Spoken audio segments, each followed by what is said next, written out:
Good morning, everyone. Welcome you all. Today we are going to discuss aluminium smelting industry. Till now we have completed about the agriculture industries. Industries those are based on agricultural product. That they are agro-based industries, and iron and steel industry also we have discussed. That is the part of mineral-based industry.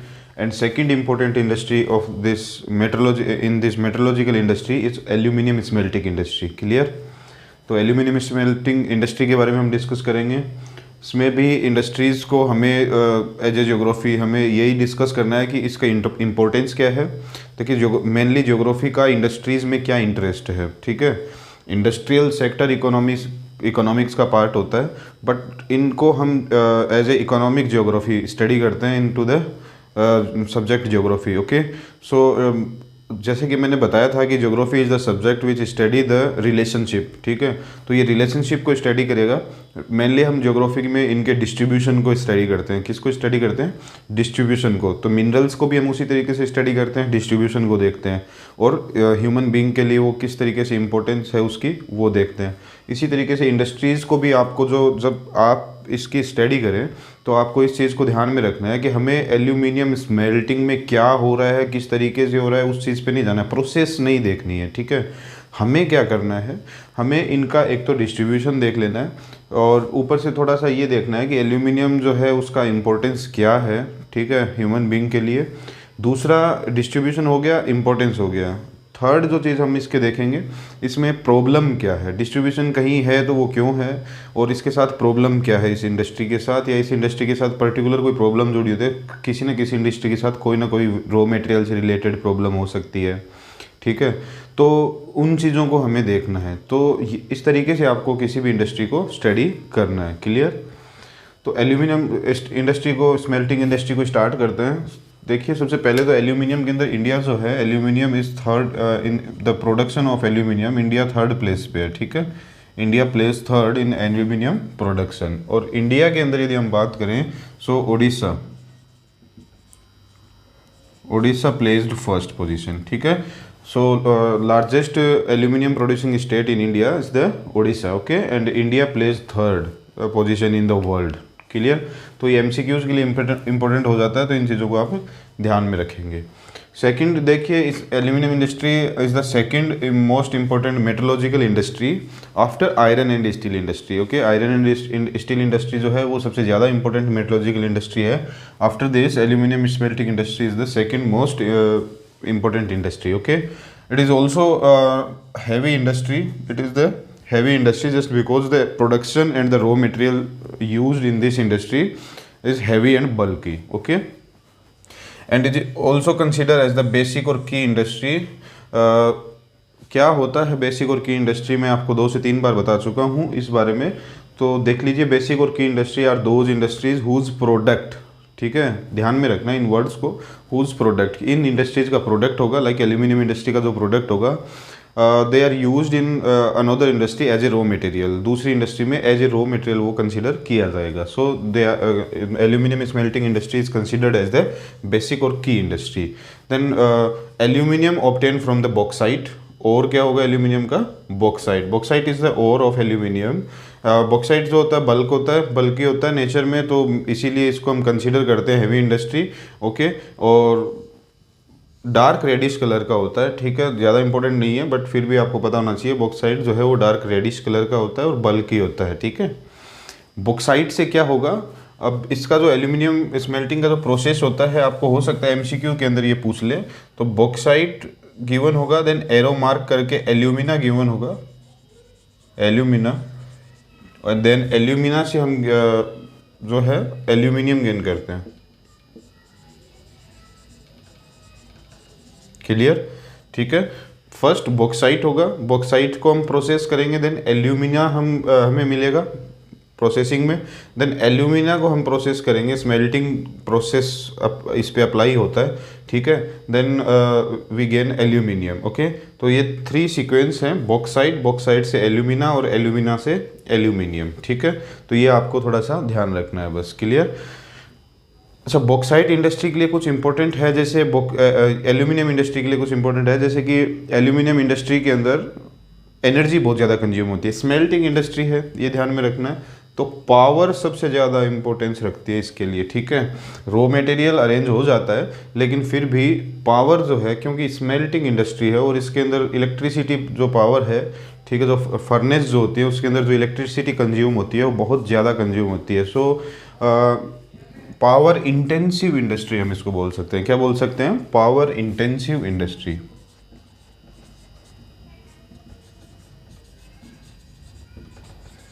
Clear? So aluminium smelting industry is a power intensive industry. Then question बनेगा इससे importance and use से, तो importance और use देख लीजिए क्या importance होती है। It is light industry, light होता है वेट में, लाइट इंडस्ट्री नहीं बोलेंगे, aluminium is light in weight, okay.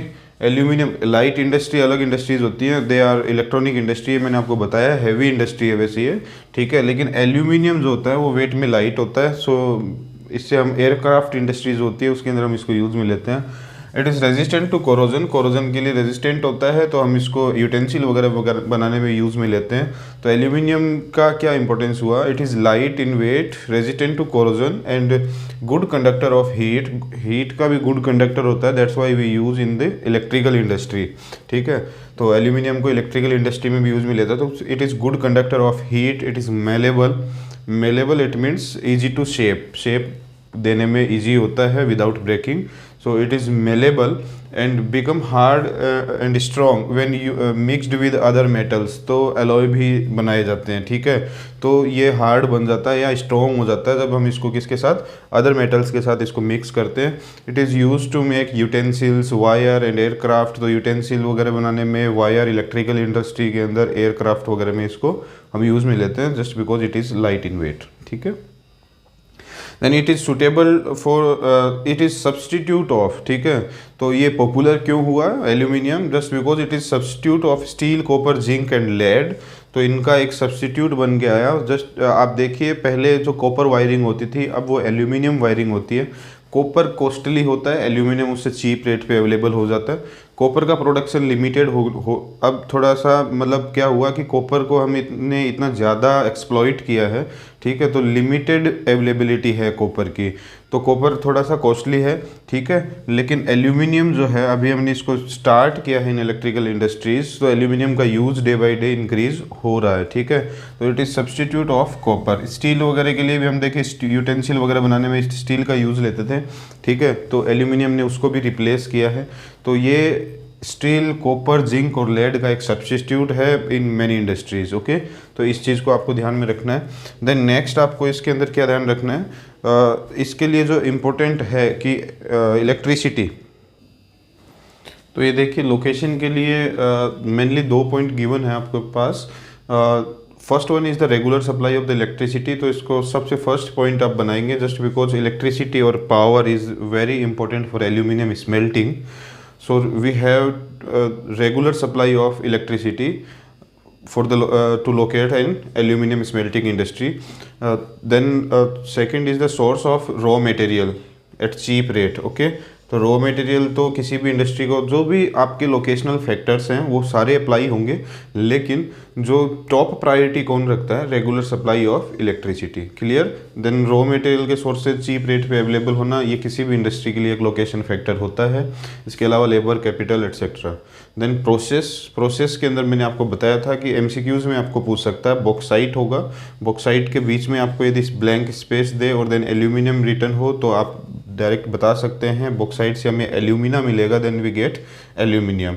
या किसी भी एल्यूमिना आपको गिवन हो, एल्यूमिनियम गिवन हो और बॉक्साइट स्किप हो, तो आप यहाँ पे ध्यान में रखना होगा what is the ore of aluminium, that is bauxite. Clear? तो एल्यूमिनियम स्मेल्टिंग इंडस्ट्री के अंदर इतना ही आपको गिवन है। नेक्स्ट जो हमारी इंडस्ट्री होगी वो होगी chemical industry. Chemical based industries जो होती हैं उसके अंदर केमिकल इंडस्ट्री में आपको फर्टिलाइज़र इंडस्ट्री है वो आपको गिवन है, तो हम केमिकल इंडस्ट्रीज को डिस्कस करते हैं। तो देखिए ये केमिकल इंडस्ट्री है और केमिकल इंडस्ट्री जो इंडिया के अंदर फास्टेस्ट ग्रोइंग इंडस्ट्री के अंदर माना जाता है इसको, ठीक है। और डाइवर्सिफाइंग होती है, बहुत ज़्यादा यूज़ केमिकल इंडस्ट्री का हमारे पास होता है। केमिकल इंडस्ट्री ऑलमोस्ट इंडस्ट्रीज़ के अंदर केमिकल्स का हम यूटिलाइज़ करते हैं। कॉटन टेक्सटाइल से लीजिए और जितनी भी लार्जेस्ट इंडस्ट्रीज़ हैं उनके अंदर कहीं ना कहीं किसी केमिकल का यूज़ मिलेगा आपको। So it contributes 3% in the GDP. Diversifying industry है, फास्ट ग्रोइंग इंडस्ट्री है। क्लियर? ओके। तो केमिकल इंडस्ट्री में हम देखिए केमिकल को हम दो पार्ट में डिवाइड करके चलते हैं। First one is the organic chemical and second is the inorganic chemical. तो industries those are based on organic chemical and industries those are based on inorganic chemicals. Organic chemicals में mainly हम petrochemicals को लेते हैं, ठीक है। Petrochemicals जो होते हैं दे आर बाई प्रोडक्ट, ठीक है। ये बाई प्रोडक्ट होते हैं जो हमें किसके साथ, जो क्रूड ऑयल जो हम एक्सप्लोर करते हैं, क्रूड ऑयल का जो एक्सप्लोर होता है उसके साथ में पेट्रोकेमिकल्स हमें मिलते हैं, ठीक है। तो क्रूड ऑयल जो है फॉसिल्स से बनते हैं, ठीक है। क्रूड ऑयल जितने भी साइट हैं इंडिया के अंदर क्रूड ऑयल को लेके, लाइक मुंबई हाई है या फिर आप डिगबोई लीजिए, राजस्थान के अंदर बाड़मेर रीजन में क्रूड ऑयल मिल रहा है। ये गंगा और गोदावरी बेसिन जो है वहाँ पे क्रूड ऑयल मिल रहा है। गुजरात के अंदर जो अंकलेश्वर, महसाणा ये जगह है यहाँ पे क्रूड ऑयल मिल रहा है। तो इंडिया के अंदर जितनी भी जगह पे क्रूड ऑयल मिलेगा उस क्रूड ऑयल के साथ आपको क्या मिलेगा, पेट्रोकेमिकल्स मिलेंगे, ठीक है। तो दे आर बाई प्रोडक्ट, ठीक है। बाई प्रोडक्ट्स होंगे क्रूड ऑयल के साथ मिलेंगे। इन पेट्रोकेमिकल्स पे बेस्ड जो इंडस्ट्रीज होंगी, ठीक है, वो ऑर्गेनिक केमिकल बेस्ड इंडस्ट्री होंगी, ठीक है। अब ये ऑर्गेनिक इन पेट्रोकेमिकल्स का यूज़ कहाँ कहाँ होगा, सिंथेटिक फाइबर बनाने में, सिंथेटिक रबर के फॉर्मेशन में, ड्रग फॉर्मेशन में, pharmaceutical industry mainly based on the petrochemicals, okay. And the fertiliser industries also. Fertiliser industry में मेनली हम यूरिया को स्टडी करते हैं, ठीक है। तो फर्टिलाइजर इंडस्ट्रीज जो हैं वो भी क्या होती हैं, पेट्रोकेमिकल बेस्ड इंडस्ट्रीज होती हैं। इनऑर्गेनिक केमिकल्स जो एग्जांपल हैं, सल्फ्यूरिक एसिड है, नाइट्रिक एसिड है, soda ash and caustic soda, ये सब इनऑर्गेनिक केमिकल्स हैं। और इन सब पे बेस्ड इंडस्ट्रीज जो हैं, glass industry, shop industry, detergent industry, paper refining industry है, ठीक है। डाइज वगैरह जिससे हमें बनाए जाते हैं, ठीक है। तो डाइज भी लिख सकते हो। तो ये इंडस्ट्रीज बेस्ड होती हैं इनऑर्गेनिक केमिकल्स पे। तो इसमें एक जनरल डिस्क्रिप्शन दिया हुआ है। केमिकल इंडस्ट्री दो पार्ट में डिवाइड करके चलते हैं, organic chemical based industry and inorganic chemical based industries. Organic chemical में हम पेट्रोकेमिकल्स को लेते हैं। इनऑर्गेनिक केमिकल्स के आप एग्जाम्पल थोड़े से ध्यान रखना, sulphuric acid, nitric acid, soda ash और कास्टिक सोडा, ठीक है। और भी बहुत से होते हैं लेकिन इतना आपके लिए सफिशिएंट है। Then glass industry, soap industry, detergent industry, they are based on inorganic chemicals. And synthetic fibre, rubber, synthetic rubber, drugs, pharmaceutical industries and fertilizer industries are based on petrochemicals or organic chemical organic chemical industries, okay. It is fast growing industry, diversifying है nature में and contribute 3% into the GDP। एक fact और है, India is the third largest producer of chemical in to the Asia, ठीक है। Asia में जो India है वो थर्ड लार्जेस्ट है and occupy 12th position in to the world, ठीक है। वर्ल्ड के अंदर जो इंडिया है वो क्या करता है, केमिकल प्रोडक्शन के अंदर 12th पोजीशन पे है, third in to the Asia. तो केमिकल इंडस्ट्रीज़ के अंदर इतना ही है, बस ज़्यादा आपको इसमें ध्यान नहीं देना।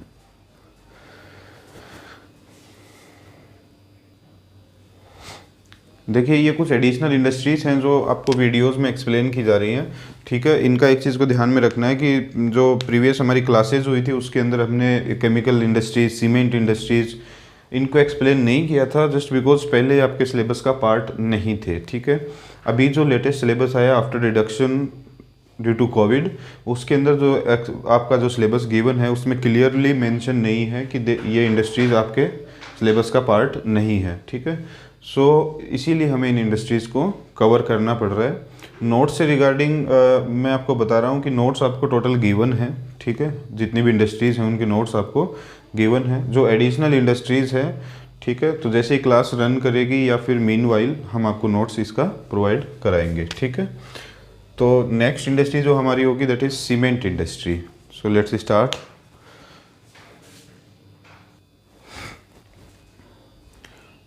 नेक्स्ट इंडस्ट्री फर्टिलाइज़र इंडस्ट्री है। सीमेंट इंडस्ट्री को हम इसके बाद में डिस्कस करेंगे। तो फर्टिलाइज़र इंडस्ट्री के अंदर भी आपको ज़्यादा डिटेल में गिवन कुछ है नहीं, तो ज़्यादा बड़ा क्वेश्चन नहीं बनेगा। हो सकता है एमसीक्यू बेस्ड या 1 मार्क्स जो 1 लाइन क्वेश्चन फिलअप्स वगैरह के अंदर कुछ आपसे पूछ ले। तो देखिए फर्टिलाइज़र इंडस्ट्री टाइप आपको मैंने बता दिया था, it is the chemical based industry. So it is chemical industry का एक एग्जाम्पल है fertiliser industry. And fertiliser industry mainly based on petrochemicals. किस पे बेस्ड होती है? पेट्रोकेमिकल्स। पेट्रोकेमिकल बेस्ड इंडस्ट्री होती है, that is organic chemicals. Organic chemical, clear. So fertiliser industry petrochemical based है, विच इज ऑर्गेनिक केमिकल, ये ध्यान में रखना है। And India is the third largest producer of the nitrogenous fertiliser. जो nitrogen based जो फर्टिलाइजर होते हैं उनके अंदर इंडिया क्या है? थर्ड लार्जेस्ट जो प्रोडक्शन है और थर्ड प्लेस ऑक्यूपाई करता है in the world. Nitrogenous this industry fertiliser industry mainly centred around, ठीक है, मेन फोकस इस इंडस्ट्री का इंडिया के अंदर जो होता है वो नाइट्रोजिनस फर्टिलाइजर्स पे होता है, जिसमें यूरिया सबसे इंपॉर्टेंट है, ठीक है। इसके अलावा हम देखें तो फॉस्फेटिक फर्टिलाइजर्स भी होते हैं, अमोनियम फॉस्फेट भी होता है, डीएपी जिसको हम बोलते हैं, डाई अमोनियम फॉस्फेट, ठीक है। ये क्या है? DAP, di ammonium phosphate. इसका भी प्रोडक्शन इंडिया के अंदर लार्ज लेवल पे होता है, ठीक है। उसके बाद में कुछ फर्टिलाइजर्स होते हैं जो कॉम्प्लेक्स नेचर के होते हैं, that is NPK, nitrogen phosphate and potash based जो फर्टिलाइजर होते हैं, तीनों का कॉम्बिनेशन होता है एनपीके, ठीक है। Nitrogen potassium, nitrogen phosphate and potash, ठीक है, इन तीनों का कॉम्बिनेशन होता है। तो ये हो गया कॉम्प्लेक्स फर्टिलाइजर, ठीक है। एनपीके क्या है? कॉम्प्लेक्स फर्टिलाइजर है, इसका ध्यान में रखना है। अब एक बहुत ही इंपॉर्टेंट इन्फॉर्मेशन गिवन है आपके बुक में, वो ध्यान में रखना है कि पोटास जो है इसका हमारे पास कोई भी रिजर्व नहीं है, ठीक है। पोटास का इंडिया में कॉमर्शियल लेवल पे कोई भी रिजर्व आपको नहीं मिलेगा, ये टोटली इंपोर्टेड होता है,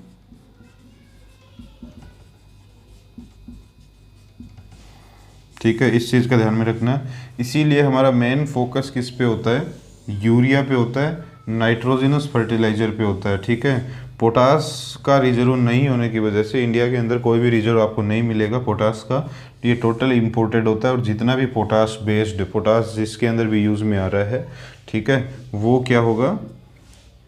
इम्पोर्टेड होगा, ठीक है। तो इम्पोर्ट क्या होता है, इसीलिए कॉस्टली पड़ता है, ठीक है। तो इसका ध्यान में रखना है। टोटल इंडिया के अंदर 57 यूनिट्स हैं फर्टिलाइजर को लेकर, जिसमें से 29 जो हैं ऑफ